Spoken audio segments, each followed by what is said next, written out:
बेरेटाउन बंजरा वारे मामले में गिरफ्तार थियल जस्कम चेयरमैन सनान खान कुरैशी, वाइस चेयरमैन अमजद महेसर, इलाही बख्श भिक्कक ऐं ॿियनि जी जिस्मानी रिमांड पूरे थियण ते कराची जी दहशतगर्दी टोड़ अदालत में पेश कयो वियो। पुलिस अदालत खे वधीक जिस्मानी रिमांड जी दरख़्वास्त कई, जिथे कराची बार जे सदर नईम कुरैशी अदालत खे ॿुधायो त पुलिस 2 दफ़ा रिमांड वठी चुकी आहे, हाणे जेल हवाले कयो वञे। जंहिं बाद अदालत पुलिस जी दरख़्वास्त खे रद्द कंदे जस्कम चेयरमैन सनान कुरैशी,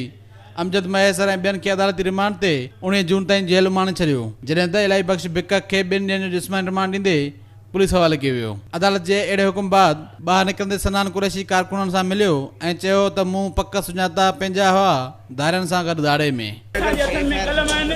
वो भी असां कुर्बया कैदी बधा पिया आहियूं, दहशतगर्द खुलिया पिया आहिनि, दहशतगर्दनि खे हथी वठी करे मुल्क ते जेको आहे क़ाबिज़ कराए थो वञे, असांजी धरतीअ ते धारियुनि जो कब्ज़ो थो थिए। असां इन शइ जी मज़म्मत कयूं था। पुरमन असांजी रैली, असांजी उन रैलीअ ते जिन बि इहो ग़लति कयो उन्हनि माण्हुनि खे सरेआम उन्हनि खे जेका आहे सज़ा ॾिनी वञे। अदालत 12 सिंध न्यूज़ सां ॻाल्हाईंदे सलमान खान कुरैशी जे वकीलनि मोहम्मद खान शेख ऐं गुलाम रसूल सोहू ॻाल्हाईंदे चयो त अॼु सनान कुरैशी, अमजद महेसर, दीदार शाम, अज़ीज़ शेख, उन सां गॾु जेके बि दोस्त हुआ उन्हनि सभिनी खे जेसी कयो वियो आहे ऐं इलाही बख्श भिक्कक सां गॾु 4 ॼणा ॿिया हुआ, जिन खे 2 ॾींहंनि जे पुलिस रिमांड ते पुलिस कस्टडी में ॾिनो आहे। असां उनखे सम्झूं पिया त बेला टाउन जो वारनि जी जेका बदमाशी थिए पई ॻोठ वारनि सां, जंहिंजे करे मां उनजे हक़ में हुउसि ऐं उन एहतजाज में मां बि हुउसि। कोर्ट प्रोसीडिंग्स में पुलिस सनान खान कुरैशी ऐं उन सां गॾु जे गिरफ़्तार कयल हुया तिन जे लाइ पुलिस रिमांड जी वठण जी उन्हनि कोशिशि कई, पर असां उन ते इहो सख़्तु एहतजाज कयो ऐं कोर्ट सॻोरी खे चयोसीं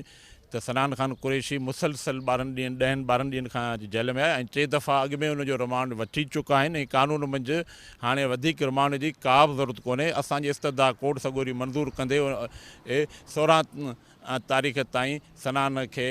उन जेल कस्टडी में करे छॾियो आहे ऐं बाक़ी इलाही बख्श भिक्कक वारा जेके अॻु में ई गिरफ़्तार थियल आहे उन्हनि जी गिरफ़्तारी बि 3 ॾींहनि खां पोइ शो कई वई आहे, पर उन्हनि जो फर्स्ट रिमांड हो, तंहिंजे करे उन्हनि खे पुलिस कस्टडी में इलाही बख्श भिक्कक उन सां गॾु गिरफ़्तार कयल 3 ॿियनि खे 16 तारीख़ ताईं पुलिस रिमांड ॾिनो वियो आहे, जिन खे वरी 16 तारीख़ ते हिते पेश कयो वेंदो इलाही बख्श भिक्कक वारनि खे। ऐं बाक़ी सिंध में जेके बि गिरफ़्तारियूं थियनि थियूं असां उनजी शदीद मज़म्मत करियूं था। उन खां अॻु गिरफ़्तार अॻवान ऐं कारकुननि जी पेशी दौरान कराची ॾखण ज़िले जे SSP ज़ुबैर नज़ीर 10 खां 15 पुलिस मोबाइल साण करे अदालत 12 पहुतो ऐं सख़्तु सिक्योरिटी कई, जिते पुलिस ऐं कारकुननि में चक्रियूं पिणु थियूं। कैमरामैन गुलाम मुस्तफ़ा रन सां गॾु